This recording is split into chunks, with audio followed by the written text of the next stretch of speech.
হাই everyone, মোৰ নতুন এটি ভিডিঅ'লৈ আপোনালোক সকলোকে স্বাগতম জনালোঁ। আশা কৰোঁ আপোনালোক ভালে আছে।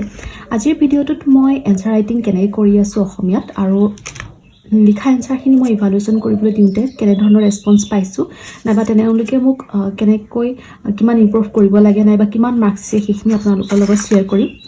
যিহেতু বিগিনাৰ হিচাপে মোৰো এনচাৰ ৰাইটিং লিখাত ময়ো এতিয়াও এক্সপাৰ্ট হোৱা নাই, মই জাষ্ট ষ্টাৰ্টহে কৰিছোঁ। গতিকে বহুতো কণ্টেণ্ট নাইবা বহুত ধৰণৰ ইম্প্ৰুভ কৰিবলৈ বাকী আছে। সেয়া ডায়গ্ৰামেই হওক বা মেপেই হওক, এতিয়া বহুতখিনি ইম্প্ৰুভ কৰিব বাকী আছে। আৰু কণ্টেণ্ট, বিশেষকৈ কণ্টেণ্টখিনি চকুৰ আগত নাইবা মুখৰ আগত ভাহি থকাকৈ আমি এনেদৰে পঢ়িব লাগিব। আৰু বহুতো ষ্টুডেণ্টে বহুতো যিসকলে প্ৰিপেৰেশ্যন কৰি আছে এছপিৰিয়েণ্টে মোক সুধি আছিলে যে কেনেকৈ ষ্টাৰ্ট কৰিম। মই তেওঁলোকক জনাব বিচাৰিছোঁ যে এছপিএমৰ যিখন মান্থলি মেগাজিন, এইখন অসমীয়া মিডিয়ামৰ হয়, এইখনৰ প্ৰতিটো টপিকৰ পিছতে তেওঁলোকে এটা মেইন স্পেচিফিক কুৱেশ্যন দি দিয়ে। এনেদৰে আপোনালোকে চাব পাৰে, এনেদৰে কুৱেশ্যনটো দি দিয়ে। আপোনালোকে এই টপিকটো পঢ়াৰ পিছত সেই কুৱেশ্যনটো আৰ্হি কুৱেশ্যনটো নোচোৱাকৈ আপোনালোকে নিজে লিখিব পাৰে। আৰু কোনোবাই যদি বিচাৰে তেওঁলোকে কুৱেশ্যন এনচাৰটো চাব পাৰে আৰু নোচোৱাকৈ লিখি আপোনালোকে সেইটো ইভালুৱেশ্যন কৰিবলৈ দিব পাৰে। আৰু এনেকৈ কৰোঁতে আপোনালোকৰ এনচাৰ ৰাইটিংটো ইম্প্ৰুভ হ'ব বুলি মই ভাবোঁ। আৰু মোৰো তেনেকৈ আগতকৈ অলপ ইম্প্ৰুভ হৈছে, বেছি নহয়। কিন্তু সেয়াই, যিসকলে ষ্টাৰ্ট কৰিব বিচাৰিছে তেওঁলোকে এনেদৰে ষ্টাৰ্ট কৰিব পাৰে। গতিকে আজিৰ ভিডিঅ'টো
এতিয়া এইটো কুৱেশ্যন এনচাৰ লিখোঁতে মোৰ 13 মিনিটে সময় লাগিছে। কিন্তু এইটো 13 মিনিট সময় লাগিলে নহ'ব।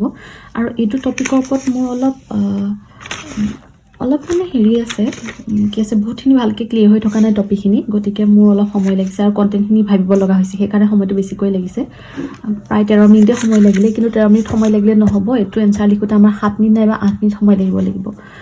গতিকে এতিয়া আপোনালোকে দেখি পাইছে যে কিমান প্ৰেক্টিছৰ প্ৰয়োজন আছে প্ৰথম মই এটা এনসাৰ ৰাইটিং কৰিবলৈ যেতিয়া প্ৰথম দিনাখন ষ্টাৰ্ট কৰিছিলোঁ তেতিয়া চাই লিখি হ'লেও মোৰ এনসাৰটো লিখিবলৈ 30 মিনিটছ লাগিছিলে কিন্তু এতিয়া সময়টো কমিছে 15 মিনিটৰ পিছত এতিয়া 13 কেতিয়াবা মোৰ 10 মিনিটতো হৈ যায় কিন্তু এইটো কুৱেশ্যন আজি মোৰ 13 মিনিট লাগিলে গতিকে আপোনালোকক মই এনেকৈ দেখুৱাইছোঁ যে এটা কুৱেশ্যন লিখোঁতে কিমান সময়ৰ পৰা কিমান সময়লৈ আপোনালোকে কমাব লাগিব আৰু আপোনালোক মানে এনেকুৱা হ'ব নালাগে যে নাই মই লিখিব পৰা নাই আৰু মই এছপিএমৰ পৰ্টেলত ছাবমিট কৰা কুৱেশ্যনৰ এনসাৰটো ইভালুৱেশ্যন তেওঁলোকে মোক এনেদৰে কৰি দিছে এনসাৰটো উপস্থাপন ভাল হৈছে বুলিয়ে কৈছে কিন্তু মাৰ্কছ মই 7 পাইছোঁ যিটো মই সন্তুষ্ট নহয় আৰু এনসাৰ ইম্প্ৰুভ কৰিব লাগিব গতিকে আজিৰ ভিডিঅ'টোত ইমানখিনি আশা কৰোঁ আপোনালোকে